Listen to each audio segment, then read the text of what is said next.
Well, you know what? Why don't we jump into that real quick? Grounding, because we did not touch Mhm. that, and that is something that I have implemented more into my life. Especially, I work at a clinic, so I'm with clients indoors, exercising, doing rehab, and a bunch of different things. And I know I'm not outdoors as much as I can, but every time I get a break, I'm outside, eat my lunch outside, and now I took it a step further to go around the block into the resident area where they have grass and have lunch pretty much on the grass. And then I'm the guy who's half naked in front of traffic, uh, having lunch, which is always, it's awkward sometimes. And then sometimes like I feel totally normal about it, but whatever. I think it's, like, such a cool feeling, like, I'm sitting there like, "Yeah, that's right, you're thinking I'm so weird, but I'm actually getting so healthy right now." Well, you know what? My thing is, I think, when you're working, you got clients, it's stressful. Work is your focus, you're in it. And then sometimes I just want a little bit of privacy during lunch. And I just got people walking in front of me and kind of like, looking. I'm just like, bro, like just go. Like, how, Just keep walking, "I know I'm weird, just keep going, it doesn't matter." it's just funny. Yeah. Yeah, The grounding aspect of that. yeah, so grounding's great. Obviously, we can every time you have 2 conductive elements together and you put them together close enough, the energy will flow from the place of least concentration, no, highest concentration to the least concentration. And so now we can think of this as the earth in our bodies. So we have electrons and energy flowing from the earth into us, which is usually kept up by things like lightning. And so, yeah, we're able to get electrons, which is going to build our redox. So the voltage of our body, which is really important. It's going to do things like decrease blood pressure. It's going to do things like give you more energy, increase the negative charge of your exclusion zone water. And something else that it does is it really increases the zeta potential of your red blood cells. And so, Right. yeah, so the zeta potential is the net negative charge of the red blood cell. And so a more negative charge, higher zeta potential, your cells are happy. So when you start to lose this negative charge, that's when the red blood cells start to come together because negative and negative, like they repel each other. So then we have like, high zeta potential, the blood's really flowing smoothly. Although when it starts to break down, they start to clump together and then we see coagulation, which the common theory is that it will increase your risk of cardiovascular events because you've got thrombosis essentially and you've got clunky coagulated blood. Oh, yeah. So they've done studies on this. On the Earth Runners website, there's actually so many links to these studies Okay, where they've great. taken, yeah, like live blood samples before and after grounding in a person after 30, 40 minutes. And they can see like all the blood cells clump together. And then after 40 minutes of grounding under the microscope, it's all like flowing smoothly and they're all repelling each other, which is just like incredible. Um, so I'm a big fan of grounding. I think that people should be doing it every day because, like, when you're working inside and you're taking those little breaks to go outside, not only soaking up free electrons, but you're dissipating like the DC charge, that's the AC charge that's put on your body. So even just now, even though everything's connected to like a different room via an extension cord and I have nothing on, just the power lines in my walls are creating an AC charge on my body. And so when I go outside, I'm offloading that to the ground. So now I'm back to my homeostatic level. So that's something that's really important. You can even just touch a tree, even just put a toe on the ground for 1 second. It's instant speed of light. You're going to able to offload that charge. So that's really important as well.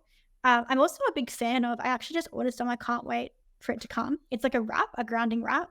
So you can Mm. essentially put it on the area that's inflamed. Like let's say you dislocate your shoulder and it's really sore, so you can actually wrap that and then that's connected to a grounding cord to the ground. So you're actually Wow. speeding up that process by putting it directly into the area which is dysfunctional. Oh, beautiful. And my first exposure to this was that book. I think it was called Grounding, right? Mhm. And Okay. right, it was called Grounding. And they had a device where you plug it into the grounding of the AC Mm. outlets here. And then listening to Dr. Jack Cruz, he was like, no, no, no, no, no, which I should have expected. And he recommended, yeah, he was like, don't plug it into your house because then you're collecting the bad AC energy that's in the grounding of the dirty electricity of the house. At that point, I felt semi defeated. I was like, holy shit, like I can't even use this. But you Mhm. could stick something in the ground, right, and run that to your grounding pads. Do you have any recommendations for people that live in apartment Yeah, move. No, I'm kidding. Not buildings?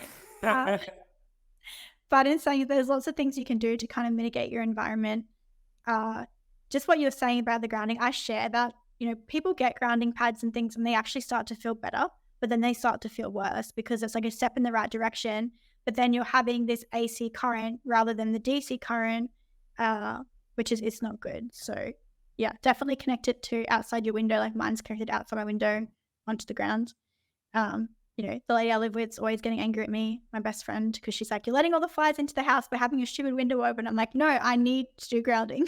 Yeah, yeah, But if you're living in an apartment, it can be hard, right? Because you're like, sometimes you're the fifth, fourth story off the ground, even higher, and you can't get to the ground.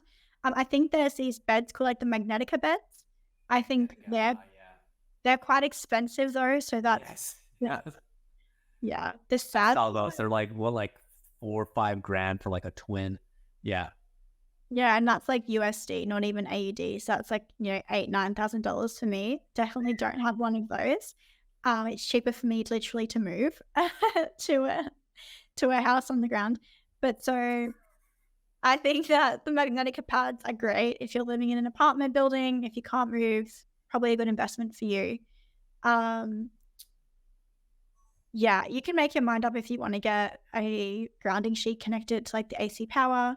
I don't recommend it. Can you see some sort of benefit? Yes. Would I do it every day? No, definitely not. But you can do different mitigation strategies. You can turn the Wi-Fi off in your apartment most of the time. You can still hardwire your devices. You can open up windows and things like as much as possible so you can dissipate and get rid of some of those electromagnetic fields that are kind of like bouncing around. They say every electromagnetic field non-native that's being created is still bouncing around the earth right now because it's like a box. It can't go anywhere. Wow. Yeah. So, turning the aircon off, opening up those windows and things, letting fresh air in, letting the bad air out, all those sorts of things are good mitigation strategies. And then also making sure that like you don't have a TV on the back of the wall where your head is and you don't have all your Wi-Fi plugged in there or anything like that. And you want to completely remove that as much as possible. So that would be my tips for someone who's living in an apartment building and perhaps can't ground in terms of grounding sheets and things like this. And then taking regular breaks. So going for walks outside, finding a patch of grass. You can also ground on cement. It's not as efficient, but it will still do some of the work, which is good.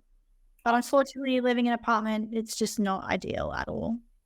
What do you think about like the Aries tech or different like these new devices that create different not force fields, but frequencies to neutralize EMF? I'm still kind of making my mind up on these things. I think, well, I know that 85% of them are snake oil. I know that they don't work. Are there some new brands and things out there that perhaps, in terms of like scalar waves and things like this that could be doing something? Maybe. I'm not too well versed on it.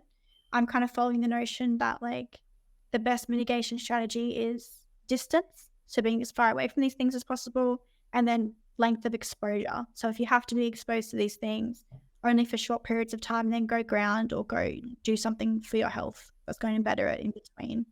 Yeah, that's my opinion on that. I just wouldn't risk it. I wouldn't be having Wi-Fi on in my home and all these things and then being like, that's okay because I have this one little circle thing that's going to completely discharge everything. I just don't think that's really possible. It's going to have some sort of negative effect, even if science can't measure that just yet.